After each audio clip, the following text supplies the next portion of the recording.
Hi, this is not Dorothy. I'm David, and I have the pleasure of introducing Dorothy. Dr. Dorothy Peteet is a senior research scientist at NASA Goddard Institute for Space Studies, as well as an adjunct professor at Columbia University. She directs the Paleoecology Division of the new Core Lab at Lamont Doherty Earth Observatory of Columbia. Dorothy studies the late Pleistocene and Holocene archives of lakes and wetlands. She's documented past vegetational changes using pollen and spores and plant and animal microfossils, among other paleoindicators. I've had the pleasure of working a number of times with Dorothy, and she has an awareness of both the minor, tiny details of the data she's working with, as well as the big overall picture of climate change. And it's very rare to find people who handle both of those scales. Dorothy, thank you for giving this talk. Thank you, David. And it's great to be here this afternoon and to be a part of this little volume on climate change. And I should say that I have a debt of gratitude in my working with both David and Wally Broker, who inspired this topic and really generated the inspiration for working on this topic when I first came to GISS. The picture you see in front of you is the Bering Glacier. It's a picture. It's one of the coastal Gulf of Alaska glaciers that is retreating, as most glaciers are today. And I did my thesis work around this glacier, and it's a nice imaginary ice age picture, I think, because this glacier itself is about the size of Rhode Island. There's another one close by called the Malaspina Glacier that's also about the size of Rhode Island. And as the ice recedes, you can see the progression of plant and animal life that takes over as the ice retreats. So as we go towards, okay, change it. You might ask, why do we care about the last glacial maximum in a warming climate? What can that tell us about climate change? And I think there are two major reasons that it's interesting to look at the last glacial maximum. One is to understand how the system works. How does our climate work? How does our world work in terms of climate's effect on vegetation, vegetation's effect on climate, and just the way in which the earth changed from a cold to a warm climate. The second reason is that we start in this century, especially, and in the last 30 years, we've understood a lot of the forcings that caused us to go from a cold climate to a warm one. And these forcings, we know, are some of them, a lot of them are similar to what's happening now, that humans are contributing to our changes in climate. So things like the greenhouse gases, CO2 and methane and water vapor are the same processes. And if we can learn about the past climate in an equilibrium state, we can perhaps learn something that we can apply to understanding the future. And one of the modeling efforts that has gone on is to understand the doubling of CO2, both from the ice age to pre-industrial CO2 and then pre-industrial doubling it. And people thought early on that perhaps the sensitivity of climate would be the same to the doubling of CO2, no matter when it doubled. It turns out that the feedbacks are important, and we may not have that same sensitivity. So looking at what climate sensitivity really means, we can learn a lot starting with an ice age. And the reason that we start there, and that's, we estimated it's about 22 to 18,000 years ago, is that we can see this time period as being the coldest, we think, when there's the most ice on the continents. And we don't have to worry about past shifts in continental configuration, or we do worry about the orbital parameters, and we know what they were. So, but the processes we think are the same. We have the same vegetation. We don't have many extinct species. I think there's only one vegetation, one tree that's extinct between now and the last ice age in North America. It's a spruce. But we can also, we've learned about the variations in, again, the Milankovitch orbital, so precession and the Earth's tilt. And we know the greenhouse gases, the contents from ice cores, and we know the dust content from ice cores. And then it's also in the time range that's very useful for carbon-14 dating and uranium-thorium dating. So we can get pretty precise timing to compare the forcings and the feedbacks that we have. It's also a relatively stable time for a couple of thousand years. And that's quite different from very abrupt shifts that we have, like the Younger Dryas, which we'll take a look at as well. How do we know? What are our evidence for the last glacial maximum? Well, we can date things and find through sediment cores, and that picture on the left is a bog in Alaska on Kodiak Island. We're taking Livingston piston core, and I think there we got about 10 meters of sediment. And in each sediment meter, we take small samples, 1 cc, and process those samples to understand the pollen and the macrofossil evidence for the vegetation that lived there during the glacial time and since that time.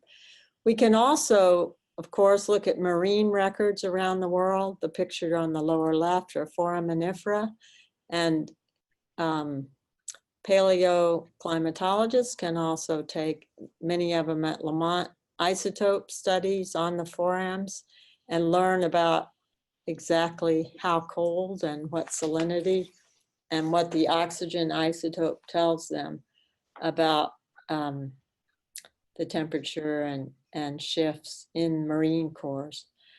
On land, again, we have glacial moraines. So those are left from past glaciers, pushing the sediment up and leaving sometimes organic remains in there. We also have loess, which is wind-blown silt that often is in front of glaciers that piles up in places like the Mississippi. That's why we have such nice fertile soils in the Midwestern states connected to the Mississippi overflows as well. And then the pictures on the right there, you can see macrofossils. That's a dryas leaf, a little tundra plant, and dwarf birch cone scales. We can tell the birches apart by their cones. And then we have some dryas fruits there on the bottom. We know that sea level was down about 120 meters, although there's some questions about recently about the some missing ice that may be there when you look at the glacial isostatic rebound studies. But we do know that the shelves were exposed. Look at Eastern North America. We have this big shelf off New York and Florida. You can see a lot is exposed. The shelf off South America, we know that the dust there landed in Antarctic ice cores to a great degree. you see the Bering Land Bridge exposed when sea level was lower. And that we think is a critical time when that sea level rose and crossed that boundary into the Arctic Ocean. And then you can see in Europe the land that's exposed, and certainly in Indonesia and off of Australia. The stability that we mentioned at the last glacial maximum is visible in these records. The x-axis there goes from 22,000 to 10,000 on the left. And the top time series there is the delta D. The isotopes that you should see don't show much of a change until you get to this time period about 18,000 years ago with warming, when you go towards the present. If we jump down here to the green, the light green, we have atmospheric CO2. Is it showing that? It's actually not. Oh, okay. The light green is the atmospheric CO2. You can see that it starts to rise about the same time. And then the dark green is the radiative forcing that's calculated from the CO2. Oh, great, it is working now, right? And then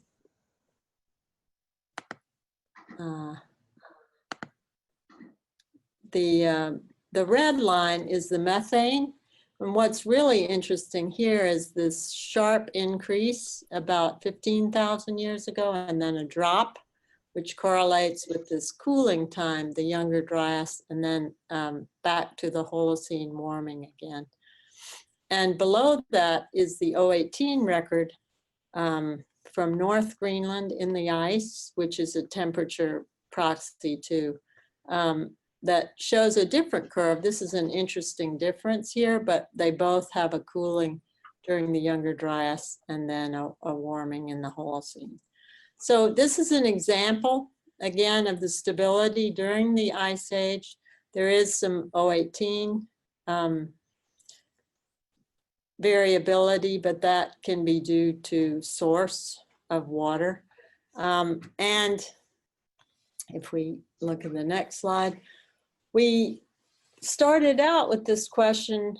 Wally actually suggested, he said, you know, there's a new compilation of CLIMAP, and CLIMAP stands for Climate Long Range Investigation, Mapping, and Prediction Group, of ocean sea surface temperatures for the last glacial maximum. And he said, when you look at this map, and I'll show it to you in a minute, the subtropics is actually warmer than today. The tropics are a little bit cooler, and the high latitudes are cold. And I wonder if this is really reasonable if you put it into a model. Could you really have this situation? And here's the map.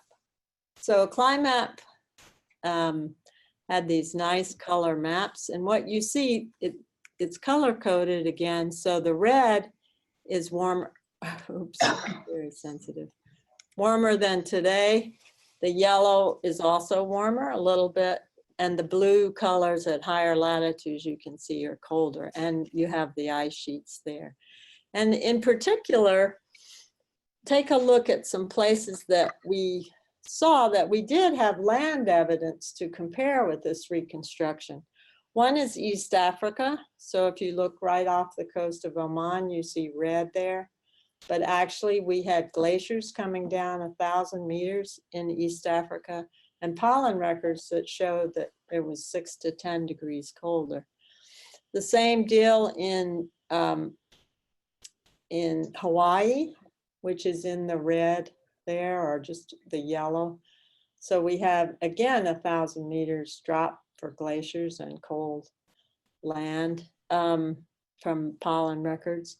And then in South America, in the Andes, in Colombia, Bolivia, similar story. And finally in Indonesia, a guy named Flenley had taken a lot of pollen cores, and a guy named Hastenrath had looked at glaciers and found these tremendous 10-degree shifts in climate. So the question is, you had cold land evidence, but you had all these warm sea surface temperatures. Now, why were they reconstructed this way?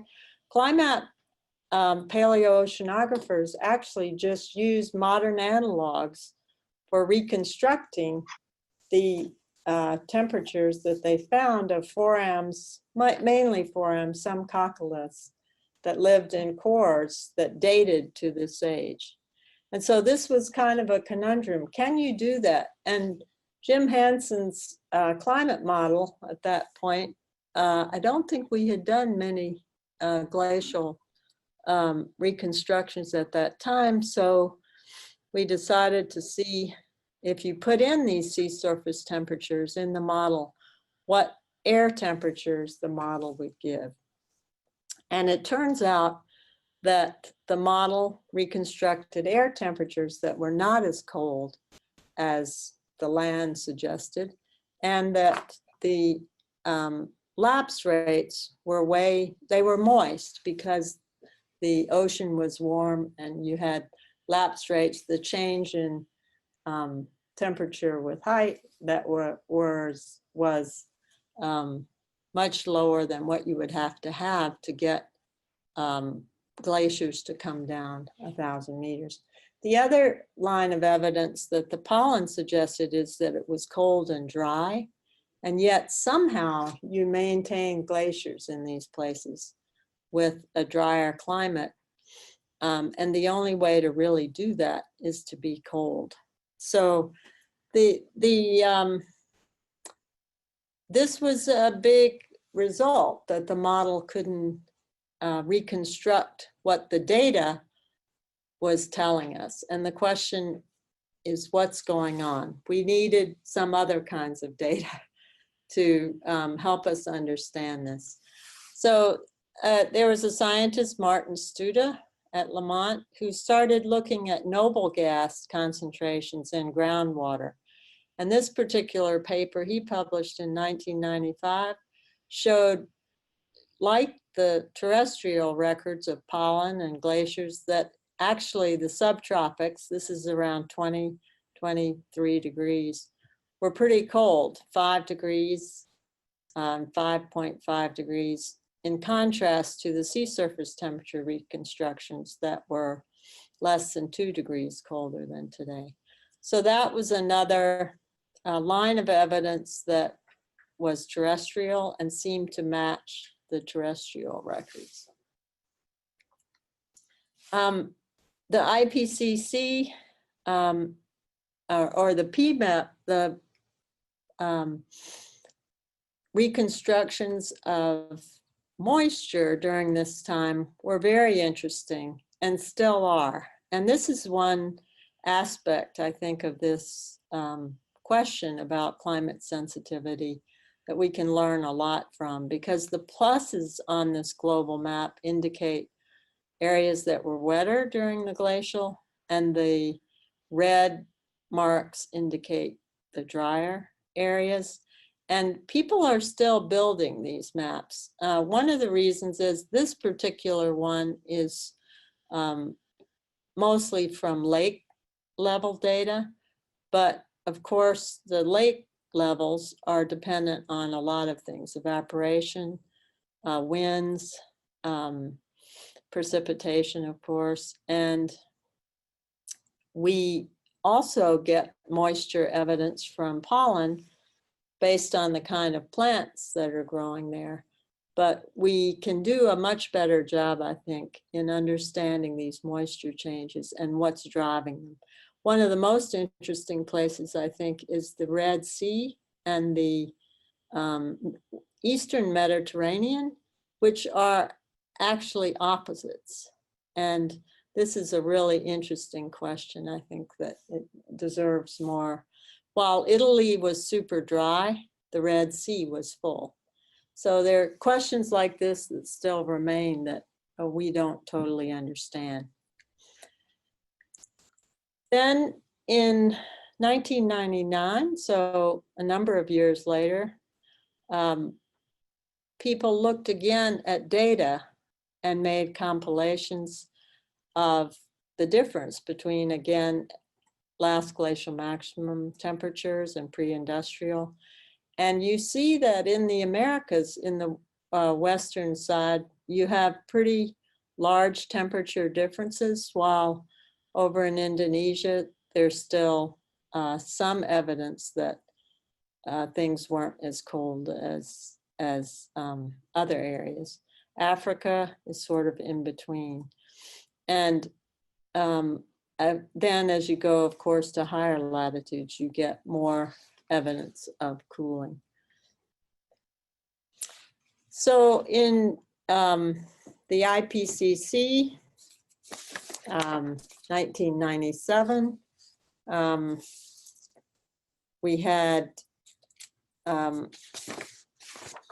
differences again modeled. A lot of different models were used with, I think it was interactive, well, definitely forcings, CO2, methane, ice sheets, mineral dust, and vegetation in these models. And you can see the map picture there that you have a cooling in the subtropics, but it's bigger than CliMap, certainly. But the scientific understanding for a lot of these forcings is plotted on the upper graph there. And the understanding for orbital is considered to be pretty high. The greenhouse gases, so CO2, methane, N2O, pretty high. But once you get to ice sheets and dust and vegetation, they're considered low, very low, and very low. And the reason is that we don't understand, because the models are complicated as they are, but they don't have in them, for example, the carbon cycle to date, in a way that we can really understand what the feedbacks are. And I'm going to show you some examples of modeling results where people have put in dust and vegetation and ice to see what differences these make. So here, more recent modeling, again, we do have a number of parameters that we know much better, but there is a lot of variability in the sensitivity. This particular paper was by Crucifix, I think in 2006. And they posed the question as to whether the last glacial maximum really constrained the sensitivity with 4 different models. What they saw was a large variation in shortwave cloud feedbacks at low latitudes. And here the white bars are the, let's see, the white bars are the pre-industrial and the black are the LGM, I think. And the surface albedo you see is different. The clear sky shortwave is different. The clouds are the big uncertainty in terms of what you come out with as a climate sensitivity. And they range between 2 and approximately 4 degrees. So we have this big uncertainty, and that's really without the feedbacks that we were just talking about. So if you go to the next slide, this particular paper, von Demling, showed a range of climate sensitivities using these feedbacks. The top one, that light green curve, is the putting in vegetation. The next, the brown curve is the dust. The red curve is the CO2. The sort of turquoise color is ice. And then the bottom purple is all of those feedbacks together. And they got a range up to about 5.8 degrees, plus or minus 1.4, which is much larger than the previous estimates. So another scientist at Lamont, who's an atmospheric scientist, Mike Previty, wrote a paper with colleagues suggesting that if we call it not climate sensitivity, but earth sensitivity, because all of these feedbacks, the slow feedbacks, which include carbon cycle, nitrogen, dust, if we include those, then we're looking at a different sensitivity, a much higher one. And we don't understand exactly how it works. We do have a chance to take slices if we go towards the present in understanding, because we can get a handle on, from paleo data, a lot of the earth as we go towards the present. Karen Cofield, another Lamont colleague, looked at a suggestion that whether a lot of the great moisture on the western side of the continents during the LGM could be due to shifts in winds. And she looked at 4 different things: the moisture content in cores on land, the evidence for dust in cores, both land and the ocean, the second bar there, the sea surface temperatures, which do show cooling, as you might expect at higher latitudes. And then the fourth one is an increase in export production at lower latitudes generally, and a decline at higher latitudes in the glacial compared to today. So I think if we did time slices going from the glacial towards the present, there are a number of questions that we can ask. First of all, we do see abrupt shifts. We saw them in the ice cores. We see differences in land and ocean that can tell us something. The trace gases, when we compare them all, methane, for example, to CO2, tell us something. We can look at the 2 hemispheres and see how things changed, comparing them.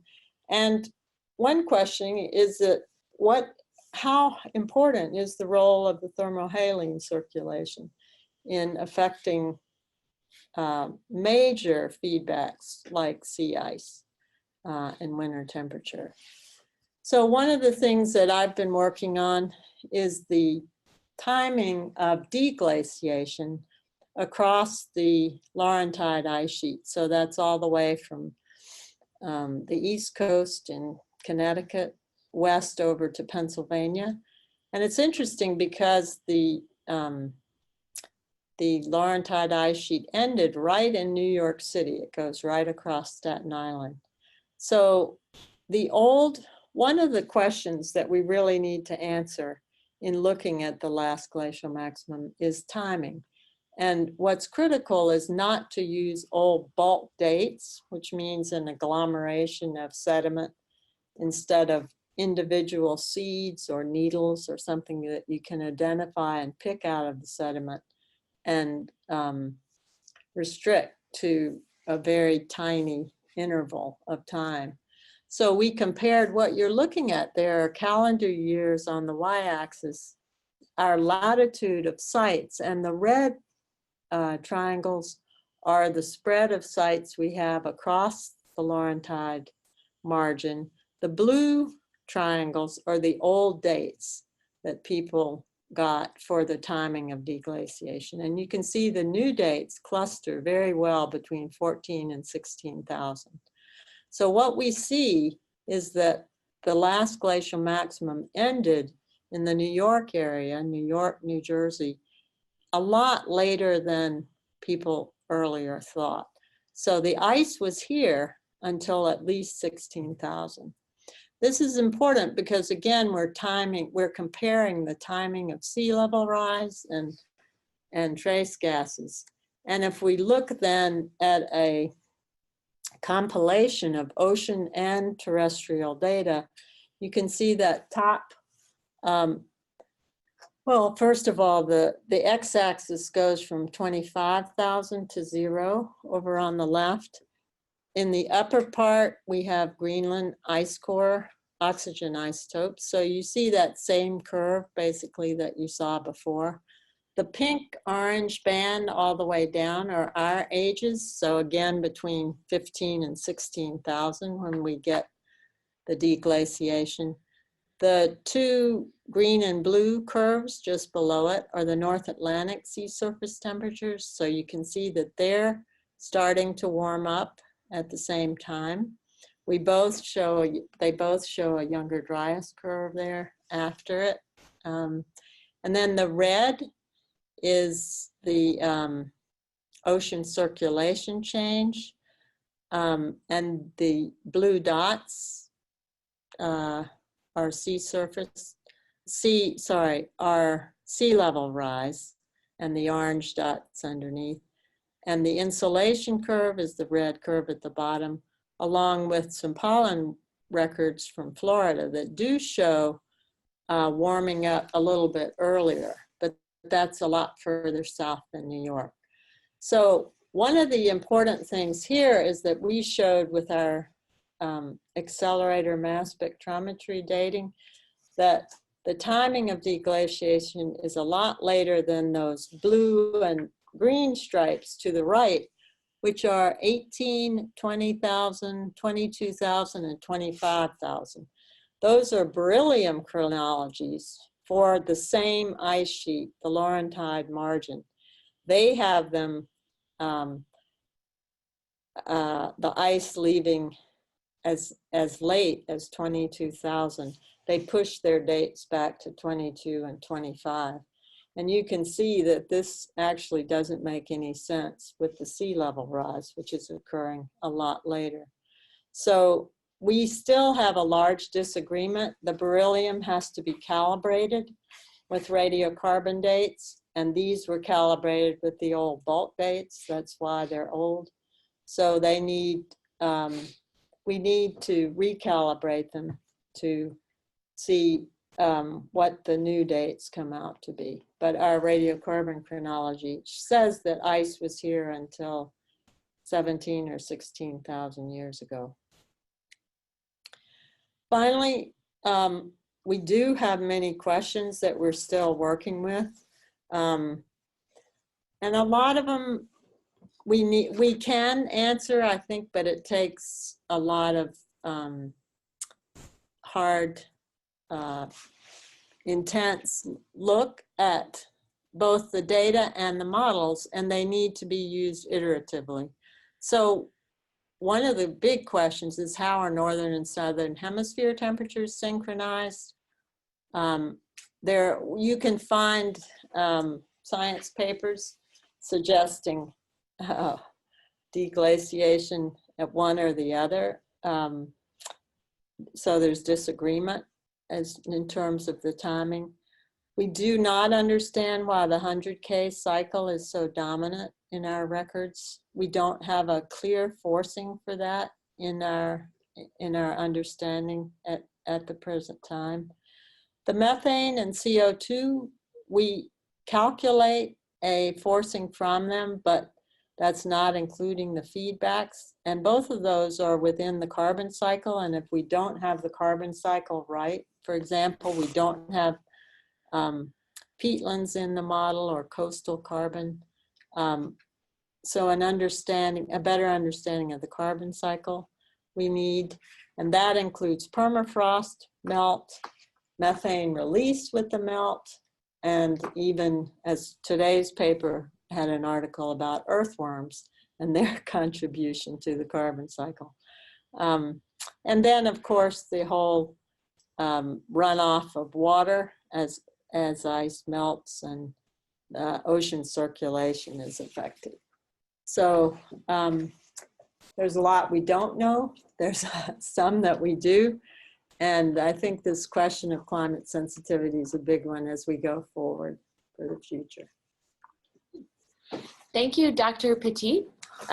We have, following this presentation, we're going to have a question and answer period for Dr. Peteet.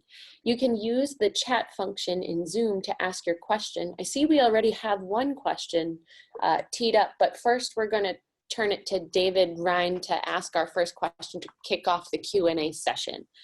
So David, take it away. Dorothy, thanks for that great presentation. I guess my question is, what do you think is the current understanding of what the last glacial maximum implies about tropical climate sensitivity? And I'll just say that, ironically, the same difference of opinion that you had noted existed in the past also exists for the future warming, in which if you look at the doubled CO2 climate simulations by different models, they differ by a factor of 2 in the tropics as well.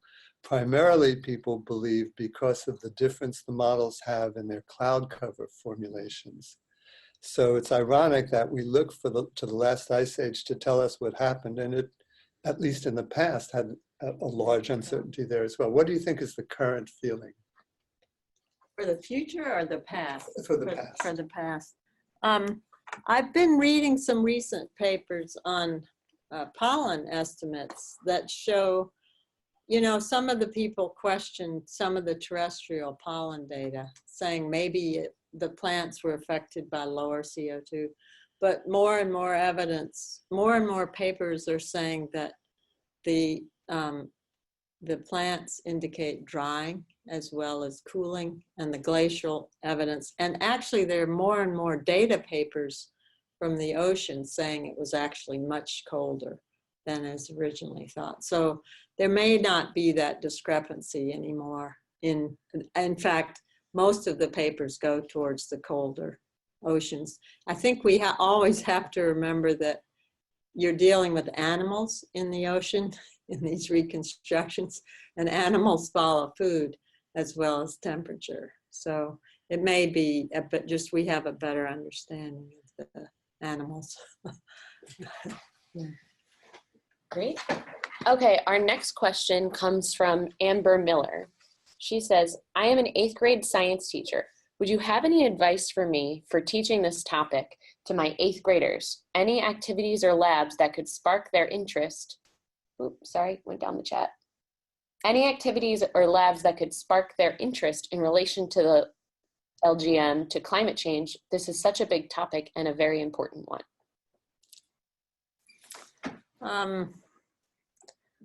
I think if a lot of kids are interested in animals during the Ice Age, so they could look up, where is she in New York?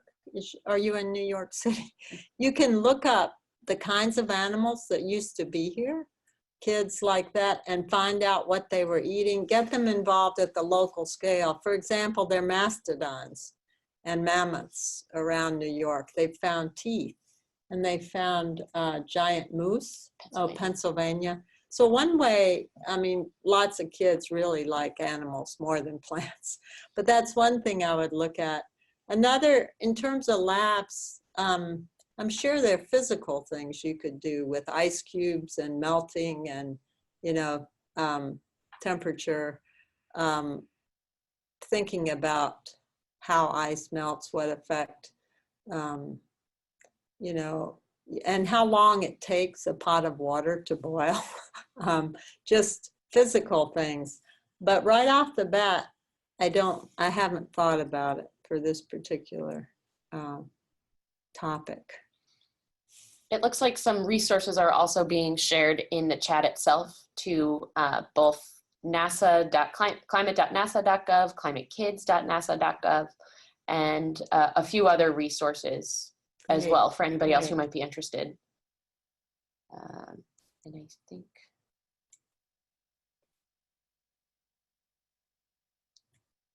you're welcome. Okay, great. Are there any other questions that we have for Dr. Peteet before we wrap this one up? All right, I'll give it another couple seconds here in the chat to see if any other questions pop up. But thank you, Dorothy, for your presentation. If anybody else has any further questions, please feel free to email me, Danielle Manley. I'm the host of this, and I can pass those questions on to Dr. Peteet for you. Thanks. Thanks, Dorothy. Okay, thank you. Yeah, yeah. Um, It seems like clouds have always been big uncertainty, right, David? Clouds, yeah. But so